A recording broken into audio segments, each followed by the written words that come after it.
अस्सलाम वालेकुम नाजरीन, मैं हूं शाम रसूल और आप देख रहे हैं मेरा पाकिस्तान टीवी। जनाब, नए आने वाले नाजरीन से गुजारिश है कि चैनल को सब्सक्राइब कर दें और बेल आइकन के बटन को लाजमी प्रेस कर दिया करें ताकि आने वाली तमाम तर अपडेटेड वीडियोस आपको मिलती रहें। तो जनाब, इस वक्त जो ब्रेकिंग न्यूज़ है वो ये है कि जनाब इमरान खान और उनकी अहलिया बुशरा बीबी, उनको 14-14 साल की कैद सुना दी गई है। और इसके अलावा इमरान खान पर जो है वो दूसरा केस उनका तोशा खाना का और उसके अलावा साइफ़र, दोनों में सज़ाएं सुना दी गई हैं। अभी कई गहमा गहमी है इलेक्शन के हवाले से, और आपको मालूम होगा कि कई इलाकों में हालात थोड़े बिगड़े भी लेकिन कंट्रोल हो गए। एक्चुअली में इस मामले के पीछे हकीकत क्या है और ये सज़ाएं यके एक के बाद दूसरी सुनाने का असल मकसद क्या था, और ये सज़ाएं अचानक से इतनी जल्दी फ़ैसले सुना दिए गए कि जज साहब ने इमरान खान साहब के जो वकील हैं उनको इजरा का मौका भी नहीं दिया, जो कि एक बड़ी ज़्यादती है। मुख्तलिफ़ किस्म के जो सीनियर हमारे सहाफ़ी भाई हैं और सियासतदान जो उनसे हैं और माहिरीन कानून जो हैं वो ये कह रहे हैं कि ये जो इन्होंने फ़ैसला दिया है, ये फ़ैसले जैसे ही केस सुनवाई के लिए जाएगा तो ख़त्म हो जाएगी ये सज़ाएँ, ये कुछ भी नहीं है, ये हवा में उड़ जाएंगी। बहरहाल ये तो जब वक्त आएगा तभी पता चलेगा। फ़िलहाल की घड़ी वो लोग जो कहते थे कि इमरान खान जब इस्टेब्लिशमेंट का हाथ इससे उठेगा तो ये भाग जाएगा, लें जी जनाब, उनके लिए ये जो साइफ़र केस में सज़ा है और तोशा खाना केस में जो सज़ा है, ये उन लोगों के लिए एक जवाब है। और एक बहुत बड़े सहाफ़ी, पाकिस्तान के बड़े नामवर सहाफ़ी हैं, उन्होंने कहा था कि जनाब साइफ़र एक झूठ है, अगर ये सच साबित हुआ तो मैं सहाफ़त छोड़ दूंगा। तो बहुत से सीनियर जो उनसे सहाफ़ी हजरात हैं उन्होंने उनसे गुजारिश की है कि जनाब अब थोड़ा आप सोच लें कि सहाफ़त आपने छोड़नी है या फिर अपनी बात से आप पीछे हटते हैं। तो जनाब, सबसे पहली बात यह कि इमरान खान साहब जो है इस्टेब्लिशमेंट का हाथ हटेगा और इमरान खान साहब जो है वो वापस चले जाएंगे। लें जी, इस्टेब्लिशमेंट का हाथ भी हट गया तो इमरान खान साहब डट गए, नहीं वापस गए। दूसरी बात, जनाब आला कहा गया कि इमरान खान साहब जैसे ही अपनी हुकूमत ख़त्म करेंगे, अव्वल तो ये करेंगे नहीं, इसके अलावा अगर ये अपनी असम्बलियाँ तोड़ेंगे तो ये जनाब आला फौरी तौर पर डील करेंगे या फिर मिन्नतें करेंगे और इनसे वो हालात बर्दाश्त नहीं होंगे जो इनके सामने आएंगे। तो उन्होंने असम्बलियाँ भी डिज़ोल्व की और अपनी हुकूमतें भी ख़त्म कर दी। उसके बाद क्या हुआ वो आप बेहतर जानते हैं। फिर जनाब, जब हालात बिगड़े तो कहा गया जी ये इमरान खान साहब अपनी गिरफ्तारी से बहुत डरते हैं, ये गिरफ्तारी से डर के मारे अवाम का इस्तेमाल कर रहे हैं और ये कभी भी अपनी गिरफ्तारी नहीं देंगे और इसी तरीके से अवाम को इस्तेमाल करेंगे। तो जनाब इमरान खान साहब ने गिरफ्तारी भी दी और अब तक जेल में भी हैं और डट के खड़े हैं।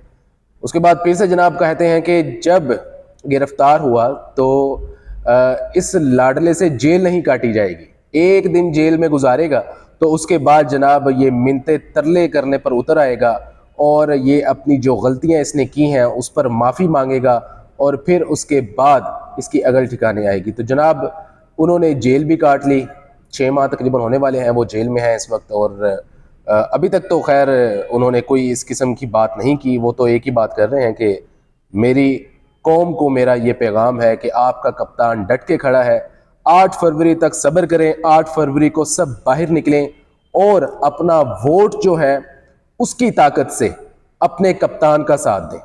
तो जनाब ये जितनी भी बातें थी हवा में उड़ रही थी और जितनी भी बातें, ये अफवाहें जो हवाओं में गर्दिश कर रही थी कि इमरान खान डील कर लेगा, इमरान खान रोएगा, जब जेल में जाएगा तो ये जनाब आला इस्टेब्लिशमेंट के साथ दोबारा से कोशिश करेगा मुज़ाकरात की, तो ये सब बातें जो सी हैं वो झूठ। और सबसे बड़ा झूठ जो सा है वो ये सामने आ गया कि साइफर एक झूठ था।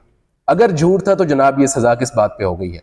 फर्दर इस हवाले से इमरान रियाज खान ने जनाब आला बड़ी ज़बरदस्त तरीके से ये पूरी तफसील बात की समझाई है। इसमें से छोटा सा क्लिप आपको सुनवाते हैं, मुलाहिजा कीजिए। इमरान खान की मुखालफत ने इनको खून के रिश्ते की तरह आपस में बांध दिया है। बहरहाल फजलुर रहमान साहब ने यह कहा था 28 मार्च 2022 को कि इमरान खान ने एक और ड्रामा किया, खुद ही पर्चियां लिख रहे हैं, इनके खात्मे का वक्त आ चुका है, अब पर्चियां वर्चियां नहीं बचा सकती। ये फजलुर रहमान साहब ने कहा था कि ये खुद ही इमरान खान साहब ने लिखा, साइफर वाइफर कोई नहीं है। बिलावल भुट्टो ने कहा हमारी मालूमात के मुताबिक वजीर आजम को मिलने वाला धमकी अमेज खत इमरान खान के एक वजीर ने किसी सफीर से खुद लिखवाया है और अपने आप को भिजवाकर वजीर आजम दिखाया है। देखिए अब इनके सारे झूठ इनके सामने आ रहे हैं। अब उसी साइफर के ऊपर इमरान खान को सजा हुई है जिसको ये कहते थे ये है ही नहीं, ये तो खुद बनाया है, ये तो पर्ची खुद लिखी है, इसका तो वजूद ही नहीं है। अच्छा, अब 31 मार्च को जब कौमी सलामती कमेटी का इजलास हुआ और उसके अंदर जब ये सारी चीजें सामने आई तो 5 अप्रैल 2022 को मरियम नवाज ने कहा कि वज़ीर आज़म इमरान खान की जानिब से 27 मार्च को जलसे में लड़ाए गए खत को उन्होंने जाली करार देते हुए दावा किया कि मज़कूरा खत की ड्राफ्टिंग दफ्तर खारजा में बैठकर की गई है। उन्होंने कहा ना ये खत था ना है, ये महज एक ड्रामा है। अब उसी के ऊपर इमरान खान को सजा हुई है। शाहिद खकान अब्बासी ने कहा था कि ये खत है ही नहीं, ये तो सिर्फ एक ड्रामा है, और उसी खत के ऊपर अब इमरान खान को सजा हुई है। अच्छा, फिर इमरान खान साहब की हुकूमत गिर गई, बहुत सारे लोगों ने बहुत सारी बातें की, हमारे बहुत सारे सहाफ़ी हैं, एक ने तो ये भी कहा कि मैं सहाफ़त ही छोड़ दूंगा अगर ये खत साबित हो गया तो, या ये साबित हो गया कि कोई ऐसा साइफर मौजूद है, मैं सहाफ़त ही छोड़ दूंगा। आज साबित नहीं हुआ, आज इमरान खान को उसके ऊपर सजा हो गई है, तो वो सहाफ़ी सहाफ़त छोड़ देंगे। Is it possible? ऐसे दावे नहीं करने चाहिए और ऐसे झूठ बोलने नहीं चाहिए जो कल को आपके पकड़े जाते हैं। 5 अक्टूबर 2022 को मरियम नवाज ने अपना बयानिया बदल दिया।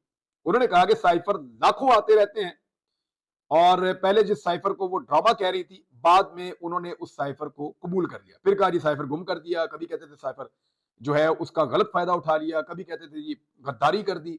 तो इस साइफर को लेकर सब लोगों ने अलग अलग मौकिफ रखा। वो हर उस मौकिफ को अपनाना चाहते थे जिससे इमरान खान को डैमेज हो, लेकिन अल्टीमेटली हुआ क्या? एक फैसला हो गया। अब ये फैसला जो है, इसमें सब के सब जो मुअज़्ज़िज़ जज जिन्होंने ये फैसला दिया है, उनके फैसले के ऊपर तनकीद कर रहे हैं और टिका के तनकीद कर रहे हैं। हक है कि आप फैसले के ऊपर उसको सही या गलत कह सकते हैं अपनी अपनी दानिश में। आप उसको गलत भी कह सकते हैं, नाइंसाफी वाला भी कह सकते हैं, फैसला है वो। अब मुझे ऐसा लगता है कि जो मज़कूरा जज हैं, उनके फैसले ने इमरान खान साहब पे बहुत बड़ा एहसान किया है। ये फैसला इतना उजलत में किया गया, इसके ट्रायल के अंदर इतने ज्यादा लकूनाज हैं, ये फैसला इतना कमजोर है, इस फैसले के अंदर इतनी सारी गलतियां हैं कि जिस वक्त इमरान खान साहब इस मामले को उठाएंगे, टेकअप करेंगे, ये उड़ जाएगा। मेरा नहीं ख्याल कि इमरान खान साहब पे इस तरह का फैसला देकर इस केस में इससे बड़ा कोई एहसान किया जा सकता था। हाँ, अगर इसको उजलत में ना चलाया जाता, पूरा टाइम लिया जाता, पूरा ट्रायल किया जाता, पूरे कानूनी तकादे पूरे किए जाते, तो हो सकता है इसमें कोई छोटी मोटी चीज निकल आती। लेकिन जिस अंदाज का ये ट्रायल है, ये चीज आगे चलकर इमरान खान साहब को बहुत बड़ा फायदा देगी। पाकिस्तान तहरीक इंसाफ इस बात को समझती थी कि ये सवाए एक खबर के कुछ नहीं है, इसके अंदर से कुछ नहीं निकलेगा। बहुत सारे लोगों ने उकसाने की कोशिश की पाकिस्तान तहरीक इंसाफ को, निकलो बाहर, निकलते नहीं, निकलने रह गए हो। तो पाकिस्तान तहरीक इंसाफ ने आज किसी किस्म का रिस्पॉन्ड नहीं किया। उन्होंने कहा जी हम 8 तारीख को आके वोट डालेंगे। ठीक है नाज़रीन, आपने सुना कि इमरान रियाज खान ने किस तरीके से ये सारी बात चट्टा फट्टा खोल के सामने रख दिया और उन्होंने बिल्कुल क्लियर कर दिया है कि ये सब कुछ जो हो रहा है ये किस वजह से हो रहा है और इसका मकसद क्या है। बहरहाल आवाम को चाहिए कि वो पुरसुकून रहें और इश्तियाल में ना आएँ और 8 फरवरी को अपना वोट कास्ट करके अपने कप्तान का साथ दें। इसी के साथ अपने मेज़बान निशान रसूल को दीजिए इजाज़त और देखते रहिए मेरा पाकिस्तान टीवी।